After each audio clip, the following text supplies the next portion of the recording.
بسم الله الرحمن الرحيم. ابن خدای پر دلوان کار. هل أتاك حديث الغاشية؟ اری بحث قیامت اواده اب طنگاویت خواه اب سر خلکی دا گرت گهشتیت ای پیغمبر. وجوه يومئذ خاشعة اجبر عذاب ریت کافرا و روژه اتشکستی و رزیلن. عاملة ناصبة اب کاری و ادوستیاینا. تصلى نارا حامية آگرک دجوار و شاراندی ادگرت. تسقى من عين آنية اجکانیه که زیده کلاندی اد اینا افدان. ليس لهم طعام إلا من ضريع اجبلی و استریاب عردی و نیسیایی کو نخوشترین و پیسترین خارنک بو جهنمیانینه. لا يسمن ولا يغني من جوع و او خارنک نخودان خو قلوت کت و نبرساوی ادشکینت. وجوه يومئذ ناعمة روژ قیامت ریت خودان باورا ادگشن و دخوشی دانه. لسعيها راضية اجبروی کداوان ات دنیای داکری او الاخرت ات رازینه. في جنة عالية اد بحشتک بلند دانه. لا تسمع فيها لاغية گوتنه کابتنجی یا بمفات دانا ایتا بهستن. فيها عين جارية کانیه که آف جد زیت تیدا هیا. فيها سرر مرفوعة و تختت بلند تیدا هنه.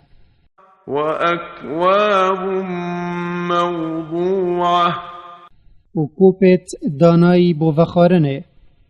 ونمارق مصفوفة و بالیف که تپریسکری ایک پرخ ایکی و.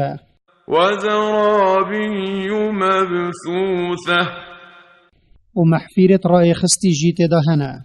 أفلا ينظرون إلى الإبل كيف خلقت اری ما کافرت درو پیکر بری خنادن حشتره چوا او ابوی رنگ عجیب هاتی آفراندن.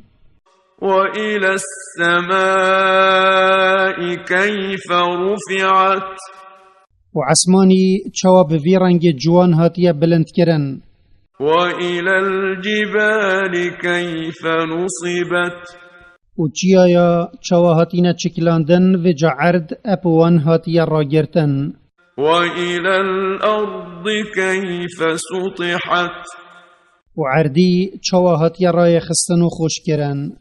فذكر إنما أنت مذكر و جاتو ای پیغمبر اپوه یا تو پی هاتیه هنارتن بیراوان بینوه ید پشت اتدن.